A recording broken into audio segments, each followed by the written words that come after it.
Inna ad-dina 'indallahil Islam. Assalamualaikum warahmatullahi wabarakatuh. Saudaraku seiman yang dirahmati Allah, keutamaan Khadijah binti Khuwailid radhiyallahu anhu. Yang pertama, Khadijah adalah yang pertama kali beriman dan yang pertama kali diajarkan wudhu dan sholat bersama Rasulullah SAW. Inilah keistimewaan Khadijah dibanding dengan istri Nabi SAW lainnya. Jika tidak ada lagi keistimewaan selain ini, tentu sudahlah cukup menunjukkan kemuliaan Khadijah. Berarti keistimewaan Khadijah dari sisi ini adalah ini yang paling utama, beriman pada Allah dan membenarkan ajaran Nabi Muhammad SAW. Berwudu yang bisa menghapus dosa, sholat yang merupakan rukun Islam yang paling utama setelah 2 kalimat syahadat. Khadijah yang pertama kali sholat bersama Rasulullah SAW, dan saat itu yang dilaksanakan baru sholat sunnah, karena Khadijah meninggal dunia sebelum diwajibkannya sholat 5 waktu. Qatadah Az-Zuhri, Abdullah bin Muhammad bin Aqil, Ibnu Ishaq menyatakan, Khadijah adalah orang yang pertama beriman kepada Allah dari laki-laki maupun perempuan, dan tidak ada yang menyatakan selain itu. Ibnu Asir menyatakan, Khadijah adalah yang Allah tetapkan masuk Islam pertama kali. Tidak ada laki-laki maupun perempuan yang mendahuluinya.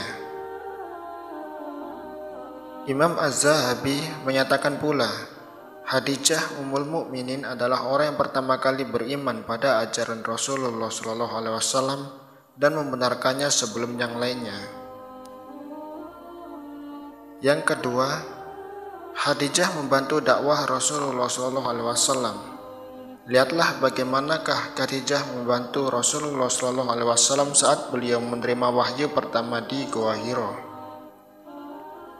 Sebelum diberikan wahyu pun, Khadijah sudah membantu Nabi SAW. Juga ia menguatkan beliau SAW dengan memberikan ketenangan ketika beliau mendapatkan mimpi dan memberatkan diri beliau. Khadijah juga sholat bersama Rasulullah SAW ketika masih disyariatkan sembunyi-sembunyi. Aisyah radhiyallahu anha pernah menceritakan, Nabi SAW ketika menceritakan Khadijah, pasti ia selalu menyanjungnya dengan sanjungan yang paling indah. Aisyah berkata, pada suatu hari aku cemburu. Ia berkata, terlalu sering engkau menyebut-nyebutnya. Ia seorang wanita yang sudah tua, padahal Allah telah menggantikannya buatmu dengan wanita yang lebih baik. Nabi SAW lalu menyampaikan, Allah tidak menggantikannya dengan seorang wanita pun yang lebih baik darinya. Ia telah beriman kepadaku tatkala orang-orang kafir kepadaku. Ia telah membenarkan aku tatkala orang-orang mendustakan aku. Ia telah membantuku dengan hartanya tatkala orang-orang menahan hartanya tidak membantuku. Dan Allah telah menganugerahkan darinya anak-anak tatkala Allah tidak menganugerahkan kepadaku anak-anak dari wanita-wanita lain. Hadis riwayat Ahmad. Yang ketiga, Khadijah pernah mendapatkan salam dari Allah dan Jibril alaihissalam. Dari Abu Hurairah radhiyallahu anhu, ia berkata, pada suatu ketika Jibril pernah datang kepada Rasulullah SAW sambil berkata, wahai Rasulullah, ini dia Khadijah. Ia datang kepada engkau dengan membawa wadah berisi lauk pauk atau makanan atau minuman. Apabila ia datang kepada engkau, maka sampaikanlah salam dari Allah dan dariku kepadanya. Selain itu, beritahukan pula kepadanya bahwa rumahnya di surga terbuat dari emas dan perak, yang di sana tidak ada kebisingan dan kepayahan di dalamnya. Hadis riwayat Bukhari dan Muslim. Yang keempat, Khadijah akan mendapatkan rumah di surga sebagaimana disebutkan dalam hadis Abu Hurairah tadi. Imam An-Nawawi rahimahullah menyatakan bahwa menurut Qatabi dan selainnya, rumah yang dimaksudkan adalah istana. Yang kelima, Khadijah adalah wanita terbaik di dunia dan di akhirat. Dari Ali radhiyallahu anhu, Nabi SAW bersabda, wanita terbaik yang pernah ada ialah Maryam putri Imran dan Khadijah. Hadis riwayat Bukhari dan Muslim. Makna yang paling nampak antara Maryam dan Khadijah adalah wanita terbaik di masanya masing-masing. Demikianlah disebutkan oleh Imam Nawawi.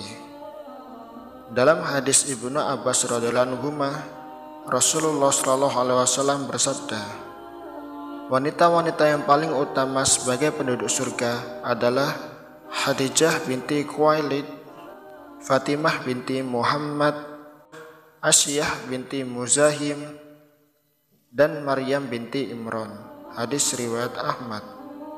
Yang keenam, banyak sanjungan yang diberikan untuk Khadijah. Dari Aisyah radhiyallahu anha, ia berkata, aku tidak cemburu pada seorang wanita pun melebihi kecemburuanku pada Khadijah. Sungguh dia telah wafat 3 tahun sebelum Rasulullah SAW menikahiku. Kecemburuanku disebabkan aku pernah mendengar Nabi SAW menyebut-nyebut dia. Rabbnya pun menyuruh Nabi SAW untuk memberikan kabar gembira kepadanya bahwa ia mendapatkan rumah di surga yang terbuat dari perhiasan. Ditambah lagi apabila beliau SAW menyembelih kambing, lalu beliau akan menghadiahkan sahabat-sahabat Khadijah. Hadis riwayat Muslim. Al-Qadi Iyad rahimahullah menyatakan, pendapatku, kecemburuan Aisyah yang demikian karena usianya yang masih belia dan baru balik. Mungkin juga itu muncul ketika beliau radhiyallahu anha belum balik. Yang ketujuh, Nabi SAW masih memberikan penghormatan pada kerabat dan sahabat-sahabat dari Khadijah. Aisyah menyatakan bahwa ia tidak pernah punya rasa cemburu pada wanita selain pada Khadijah. Padahal Aisyah radhiyallahu anha belum pernah melihat Khadijah radhiyallahu anha. Cemburunya dikarenakan Nabi SAW selalu menyebut-nyebut Khadijah radhiyallahu anha. Terkadang kalau beliau menyembelih kambing, beliau memotong-motongnya, lalu beliau kirim kepada sahabat-sahabat Khadijah. Aisyah radhiyallahu anha pun pernah berkata pada Nabi SAW, seakan-akan di dunia ini tidak ada wanita selain Khadijah. Nabi SAW menjawab, Khadijah itu begini dan begitu, dan aku mendapatkan anak darinya. Hadis riwayat Bukhari. Wallahu a'lam bishawab.